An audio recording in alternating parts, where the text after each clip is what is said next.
Hey guys, what's going on? Hermdo back with you. And we're taking a look at the Tigers' next 10 games. Don't forget to like and subscribe to Detroit Fan Forum. If you don't like and subscribe, Mark will horsewhip me, and it's very painful. It's very painful. Anyways, let's take a look at the next few games here. They're playing the Twins today at 1:10 p.m. All times are in Eastern Standard Time. This Friday, they're playing the Angels at 7:10. Saturday, Angels at Comerica at 6:10, and the last game of that series is Sunday at 1:40 p.m. Then they go to Chicago for a Monday start at 7:40 p.m. and a Tuesday start at 7:40 p.m. again. Now, let's take a look at the remaining games. Wednesday, August 6th, today, there's going to be Jack Flaherty, who is 6-10, 4.36 ERA for Detroit. The opposing pitcher is Pearson Ole, who has a 7.50 ERA. He's been roughed up his last few starts. So I think Flaherty should be able to take care of business with him, but this is the rubber match of the series. Hopefully they can get a series win. The next couple of games, Friday and Sunday. Friday through Sunday, August 8th through 10th versus the Angels. It's going to be Skubal versus Hendricks. Friday at 7:10 p.m., Saturday and Sunday afternoon games. We're not sure who the pitchers are just yet. I have some possible projections. We'll get into those later. Then Monday through Wednesday, August 11th to 13th at the White Sox 3-game road trip in Chicago. Time is around 5:40 p.m. with one matinee game. August 8th through 10th. I'm sorry. August 14th through 16th at Twins. 3 more games in Minnesota. Late afternoon, early evening starts around 4:45, 10 p.m. Eastern Time. Why this stretch matters: it's a playoff push at home. Detroit currently first in AL Central, 66-49 record, and hosting the Twins allows a chance to pad the standings and close out the home series strongly. Starting rotational depth after Paddock's rough outing on August 5th. Flaherty's up next, a veteran ace who has struggled, but he signed through 2026. Hopefully he can regain his footing. Expect Terry School to be among the weekend starters, fresh off an all-star level season, to put it lightly. Key matchups and momentum. The Friday game against the Angels pitched Detroit power arm Skubal against Chicago's Hendricks, an important test against contending American League opponent. The Angels are 4th in the AL West. They are 55-59. There's a lot of scrutiny on Ron Washington, the manager. We all remember him. He's the one that led the Texas Rangers to back-to-back World Series appearances back in the early 20s, but he's kind of been bouncing around the league last few years. He won a ring in Atlanta, as I believe he was the third base coach. But anyways, yeah, he's looking to kind of get the Angels ship back on. The Angels train back on the track. A weekend stint in Chicago gives Detroit a chance to solidify division separation. Can Flaherty and Skubal stabilize the staff and bounce back from recent outings?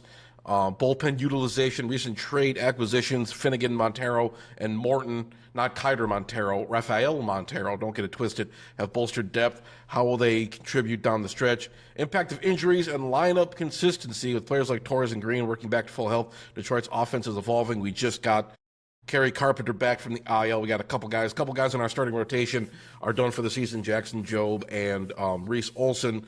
Probably not going to be seeing them anytime soon, although I think Olson is completing a rehab start, I think, but we're probably not going to see him for the rest of the season. But there's been some good news on that front. Apparently he's doing well. But anyways, games versus the Twins and White Sox are pivotal for playoff positioning in the AL Central. Now let's take a look at some possible pitching matchups here. August 8th, today's game, Jack Flaherty. August 8th will be Tarek Skubal, who's 11-3 with a 2.18 ERA and a league-leading 181 strikeouts.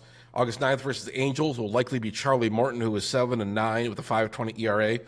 August 10th against the Angels will be Casey Mize, 10-4, but the 3.50 ERA. He's having a decent season, had a couple rough starts recently, but he bounced back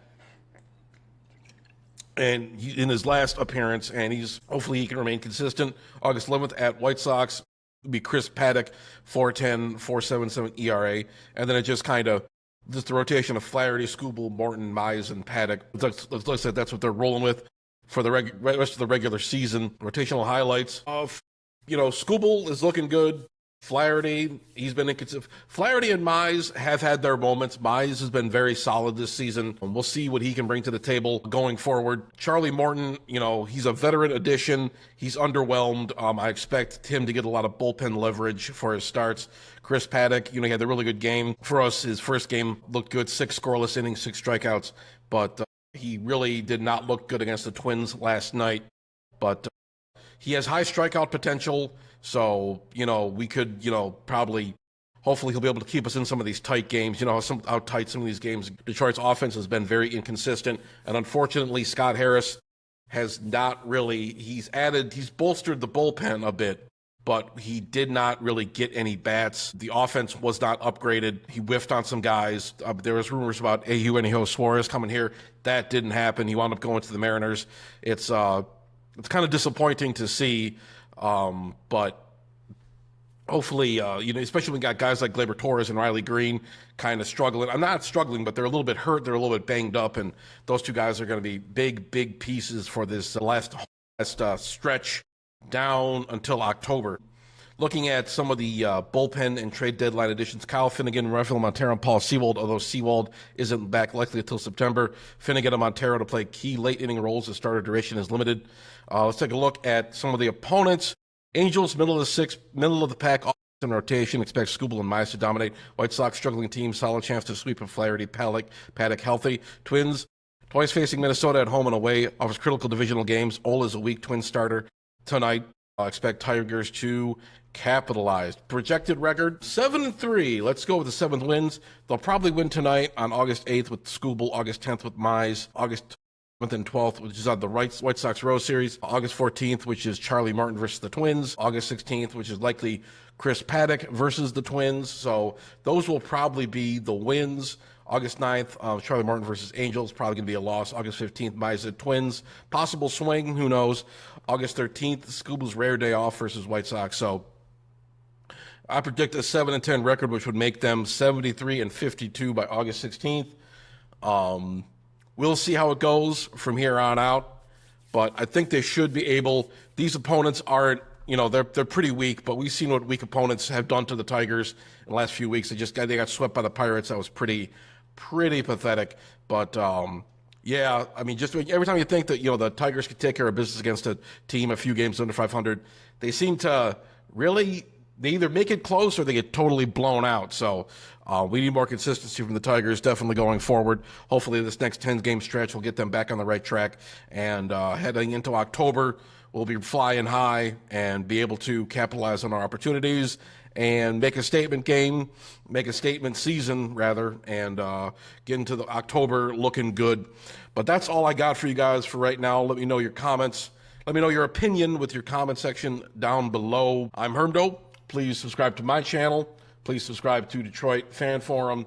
And I will talk to you guys later. Go Tigers. Leave the gun. Take the cannoli.